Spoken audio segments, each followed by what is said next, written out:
نحمده ونصلي على رسوله الكريم فاعوذ بالله من الشيطان الرجيم بسم الله الرحمن الرحيم قال رب اشرح لي صدري ويسر لي امري واحلل عقدة من لساني يفقهوا قولي. سامعات السلام علیکم ورحمۃ اللہ وبرکاتہ. درس کا سلسلہ مکمل کرتے ہوئے آج اسی عنوان پر علم حاصل کرنے کی کوشش کریں گے. کیا تھا پچھلا عنوان؟ ذبیحہ کے معنی و مفہوم. ذبیحہ کا معنی و مفہوم. اس میں ہم نے سیکھا تھا لغت میں کیا ہے اس کا معنی اور شرعی اصطلاح میں کیا ہے اور ذبح کی کتنی اقسام ہیں، اور اس میں سے مشروع قسم کے بارے میں ہم نے مثالیں دیکھی تھی کہ مشروع ذبیحہ کون سا ہے. تو مشروع ذبیحہ کے 7 مثالیں بیان کیے تھے ہم پچھلے. انشاءاللہ آج کے درس میں ذبیحہ کی دوسری قسم جو ہے مشروع ذبح تو ہم نے سمجھا، اب دوسرا قسم ہے مباح ذبح. مباح ذبیحہ کیا ہے؟ یعنی کون سا ایسا ذبیحہ ہے جو مباح ہے. مباح یعنی جو کہ کرنا جائز ہے. جیسے مباح ذبیحہ میں 2 چیزیں آتی ہیں. ایک جیسے خصائی کا گوشت فروخت کرنے کے لیے ذبح کرنا، جانور کا ذبح کرنا، یا پھر کسی پکوان کے لیے جانور کا ذبح کرنا. یہ 2 مباح ذبیحے ہیں.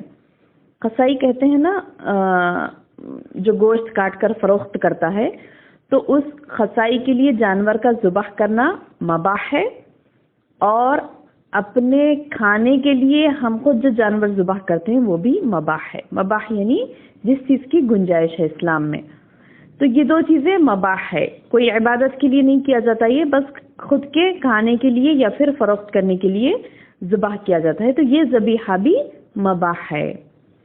تو پہلی قسم ذبیحہ کی مشروع ذبح جس کی 7 مثالیں آپ کو دی گئی، اور دوسری قسم مباح ذبح جو کہ جائز ہے، اور تیسری قسم وہ ہے جو کہ شرکیہ ذبح ہے جو حرام ہے.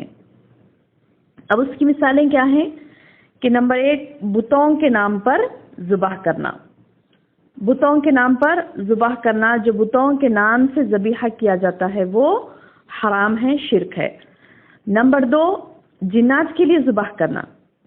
جنات کو خوش کرنے کے لیے جو ذبیحے دیے جاتے ہیں وہ شرک ہے، حرام ہے. نمبر 3 قبروں، درگاہوں یا آستانوں پر ذبح کرنا، یعنی کسی ولی اللہ کے نام سے، کسی درگاہ کے، کسی قبر کے، کسی آستانے کے اوپر جا کر ان کے نام سے ذبیحے دینا. گرچہ کہ اس کے اوپر بسم اللہ اللہ اکبر کہا جا رہا ہے، لیکن مقصد کیا ہے کہ ان کی خوشنودی حاصل کرنا، ان کی نام کی منتیں ان کے نام سے ذبیحے. یہ بھی شرکیہ فعل ہے اور حرام ہے.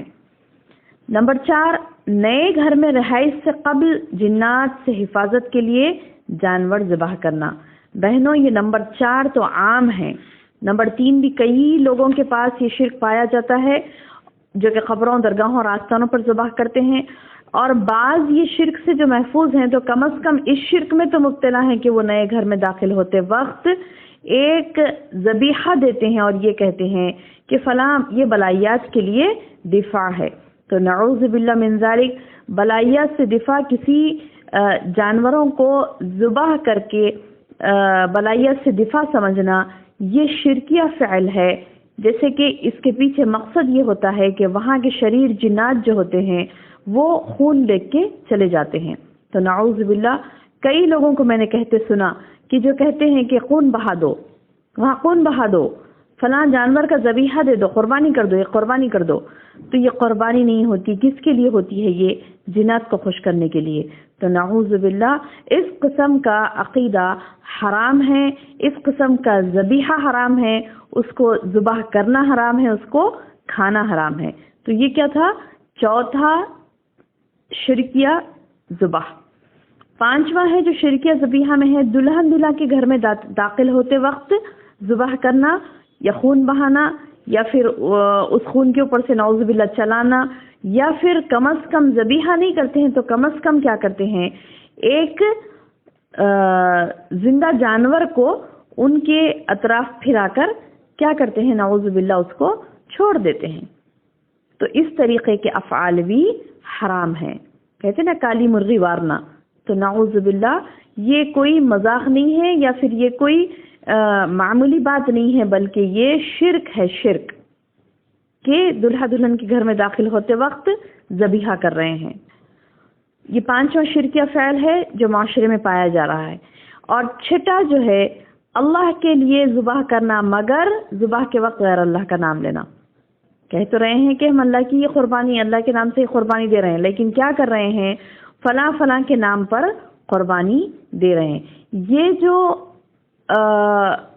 عید الاضحیٰ میں جو قربانیاں دی جاتی ہیں اور کہتے ہیں کہ فلاں کے نام سے مراد یہ ہے کہ ثواب ان کے لیے ہے، یعنی جو کام یہ جو ہو رہا ہے، یعنی فلاں کے نام سے قربانی کا مطلب کیا ہے کہ ہم ان کے یعنی وہ نام جو لیا جاتا ہے وہ نام کیا ہے کہ الگ چیز ہے۔ یہ جو عید الاضحیٰ کے وقت میں لیا جاتا ہے، کہتے ہیں کہ فلاں نے قربانی کی، یعنی فلاں نے قربانی کی کہ وہ اللہ کے لیے فلاں قربانی دے رہا ہے، اللہ کی رضا کے لیے فلاں شخص قربانی دے رہا ہے، اس میں وہ چیز ہوتی ہے۔ اکثر یہ کہتے ہیں کہ فلاں کے نام سے قربانی امی کے نام سے ہو گئی کیا، بابا کے نام سے ہو گئی کیا، تو ہم کیا سمجھتے ہیں کہ اچھا ان کے نام سے قربانی سے مراد یہ ہے کہ ان کا نام لیا گیا کہ وہ اللہ کی راہ میں قربانی دے رہے ہیں۔ اور یہ جو ذبیحہ لاسٹ میں نے کہا کہ اللہ کے لیے ذبح کرنا مگر ذبح کے وقت غیر اللہ کا نام لینا، تو مطلب یہ کہ وہ بسم اللہ اللہ اکبر ہی کہتے ہیں، لیکن کسی کی خوشنودی کے لیے ذبیحہ دینا، یعنی کسی کو خوش کرنے کے لیے، کوئی اولیاء اللہ کو خوش کرنے کے لیے، کوئی فلاں آستانوں پر، درگاہوں پر، فلاں جگہ پر کسی کو خوش کرنے کے لیے جو ذبیحہ دیا جاتا ہے، یعنی ان کے نام سے دیا جاتا ہے۔